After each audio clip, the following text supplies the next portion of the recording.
जो दरमियान में मौजूद था उसे हम नाम देते हैं सेंटर का, और जो कॉर्नर्स पर मौजूद है हम उसे नाम देते हैं पेरिफेरी का। इसी बात से बच्चों मैं आपको समझाने की कोशिश करूंगा सेंट्रल नर्वस सिस्टम और peripheral nervous system.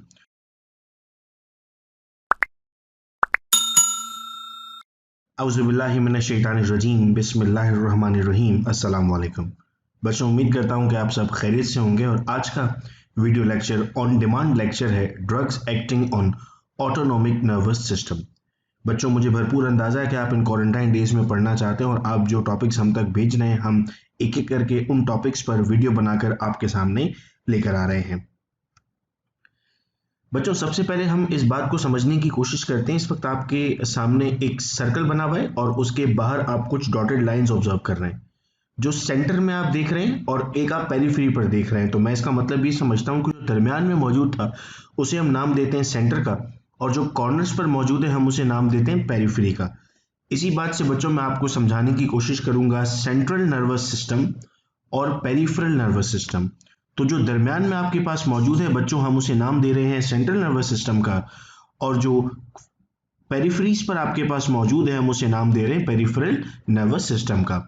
Main components अगर मैं आपको याद करवाऊं तो सेंट्रल नर्वस सिस्टम में आपके पास ब्रेन और स्पाइनल कॉर्ड मौजूद है, जबकि पेरिफेरल में आपके पास गैंग्लियन और नर्व्स मौजूद हैं।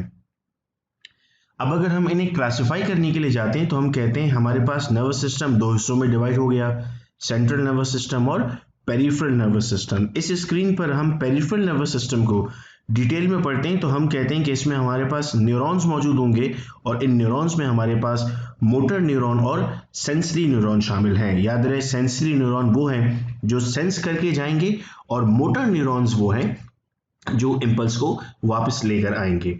मोटर न्यूरॉन को आपने फिर दो टाइप्स में डिवाइड किया, ऑटोनॉमिक और स्केलेटल। ऑटोनॉमिक बेटा अगर मैं आपको समझाऊं तो मैं ऑटोमेटिक लफ्ज से समझाऊंगा वो तमाम फंक्शन जो ऑटोमेटिकली आपकी बॉडी में होते हैं, जो इनवॉलंटरी एक्शंस हैं, वो तमाम का तमाम ऑटोनॉमिक नर्वस सिस्टम डील कर रहा होता है। और फिर आपके पास यहाँ मौजूद है skeletal system. Autonomic nervous system को फिर हम डिवाइड कर देते हैं तीन टाइप्स में, सिंपैथेटिक, पैरासिम्पैथेटिक और दरमियान में एंटेरिक नर्वस सिस्टम। सेंसरी में हम कहते हैं कि हमारे पास डॉर्सल रूट गैंग्लियाज मौजूद हैं और क्रेनियल नर्व्स गैंग्लियाज मौजूद हैं। नर्वस सिस्टम का रूट अगर मैं आपको यहाँ समझाने की कोशिश करूँ एरोज में, तो आप देख रहे हैं कि सेंसरी ने मूव किया सेंट्रल नर्वस सिस्टम में, और सेंट्रल नर्वस सिस्टम मोटर के जरिए मूव करेगा दो एरियाज में, ऑटोनॉमिक और सोमैटिक। और फिर ऑटोनॉमिक हमारे पास सिंपैथेटिक या पैरासिम्पैथेटिक में होगा, सिग्नल्स के हवाले से अगर हम समझने की कोशिश करें तो। अब बच्चों हम बात करते हैं उन ड्रग्स की जो ऑटोनॉमिक नर्वस सिस्टम पर एक्ट करती हैं। इन ड्रग्स को हम दो कैटेगरीज में डिवाइड कर देते हैं। एक को हम नाम देते हैं एड्रिनर्जिक और एक को हम नाम देते हैं कॉलिनर्जिक। एड्रिनर्जिक को हम कह रहे हैं सिंपैथोमाइमेटिक ड्रग्स, और कॉलिनर्जिक को हम कह रहे हैं नॉन एड्रिनर्जिक ड्रग्स।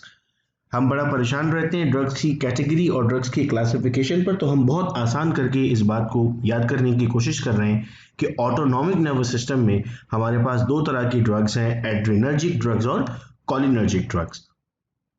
स्टूडेंट्स, थोड़ा सा अगर डिटेल में मैं आपको समझाना चाहूँ कि पैरासिम्पैथेटिक नर्व्स कौन कौन से फंक्शन परफॉर्म करते हैं और सिंपैथेटिक नर्व्स कौन कौन से फंक्शन परफॉर्म करते हैं, चूंकि एक मेडिकल स्टूडेंट को ये बात भरपूर मालूम होनी चाहिए, क्योंकि अगर आपको इनकी कैटेगरीज पता होंगी तो फिर आप इनके इनहिबिटर्स, एंटागोनिस्ट और एगोनिस्ट का फर्क बहुत अच्छे से समझ सकते हैं। पैरासिम्पैथेटिक नर्वस सिस्टम का काम है बेटा, it constrict the प्यूपिल, it stimulates saliva, it slows the heartbeat, it constricts the airways, it stimulates activity of the stomach, it stimulates gallbladder, it stimulates activity of intestines and it contract bladder। आप देख रहे हैं कि mostly जो stimulation आपको नजर आ रही है वो पैरासिम्पैथेटिक सिस्टम में है, जबकि जब आप यहाँ पर आते हैं तो उसके रिवर्स एक्शन आप देख रहे हैं। वहां पर अगर कॉन्स्ट्रिक्ट पीपल था तो यहाँ पर डायलेट्स पीपल है, यानी अगर आपके पास pupils dilate हो रहे हैं, that means कि sympathetic nerves यहाँ पर involve हो रही हैं। Now it inhibits salivation, it increase the heartbeat, it relax the airways, चूंकि वहाँ पर constrict हुए थे। इन दोनों के आपस में जो एक्शन होंगे वो एक दूसरे से बिल्कुल अपोजिट होंगे। कोलिनर्जिक ड्रग्स और एड्रिनर्जिक। कोलिनर्जिक के लिए हम वर्ड इस्तेमाल कर रहे हैं प्री गैंग्लियोनिक न्यूरॉन्स, और एड्रिनर्जिक के लिए हम इस्तेमाल कर रहे हैं पोस्ट गैंग्लियोनिक न्यूरॉन। प्री से मुराद है पहले और पोस्ट से मुराद है बाद में। हम कहते हैं प्री गैंग्लियोनिक न्यूरॉन्स के पास जो न्यूरोट्रांसमीटर है, इट्स नेम्ड एज एसिटाइलकोलिन, और पोस्ट गैंग्लियोनिक के लिए हम कहते हैं इट इज एड्रेनालिन। बच्चों ये रिसेप्टर अगर हम यहाँ पर समझने की कोशिश करते हैं तो आपके सेल्स में रिसेप्टर्स मौजूद हैं जहाँ पर कोई भी चीज़ आकर बाइंड कर रही होती है। एंजाइम में अगर लॉक एंड की मॉडल आपने पढ़ा है तो इस बात को आप भरपूर समझ सकते हैं कि जो शेप यहाँ पर आपको नजर आ रहा है ऐसे ही शेप एंजाइम के पास भी मौजूद होगा ताकि वो इससे बाइंड कर सके। एड्रेनर्जिक रिसेप्टर्स को बेटे हम डिवाइड करते हैं, ये जानना हमारे लिए बहुत ज़रूरी है कि कितनी तरह के हमारे पास एड्रेनर्जिक रिसेप्टर्स होंगे, क्योंकि जब हम फार्माकोलॉजी की किताबें पढ़ते हैं, गुडमैन गिलमैन पढ़ते हैं और मैकेनिज्म पढ़ने की कोशिश करते हैं तो वहाँ पर रिसेप्टर्स का जिक्र किया जाता है। तो हम कहते हैं the receptors that bind with the adrenaline और epinephrine release from the adrenergic neuron is called as adrenergic receptor drug. Alpha adrenal receptor, alpha 1, alpha 2, beta. फिर अल्फा 1 बेटा हमारे पास 3 में डिवाइड हुआ हुआ है, अल्फा 2 हमारे पास 3 में डिवाइड हुआ हुआ है और बीटा हमारे पास 3 में डिवाइड हुआ हुआ है। आप सबको रिकमेंडेशन है बेटे जब भी आप वीडियो देख रहे हो तो साथ में कॉपी आपने ज़रूर अपने पास रखी हो और आप नोट भी करते जाएं इन चीज़ों को। जब तक आप नोट नहीं करेंगे तब तक ये चीज़ें आपको अच्छे से याद नहीं होंगी। अगर कोलिनर्जिक रिसेप्टर को आप यहाँ पर क्लासिफाई करते हैं बेटा, यहाँ पे आपने एड्रेनर्जिक रिसेप्टर को क्लासिफाई किया तो और अब आप क्लासिफाई कर रहे हैं कोलिनर्जिक रिसेप्टर को। कोलिनर्जिक रिसेप्टर को हम दो हिस्सों में डिवाइड कर देते हैं, निकोटिनिक जिसे हम एन भी कहते हैं और मस्कुरानिक जिसे हम एम भी कहते हैं।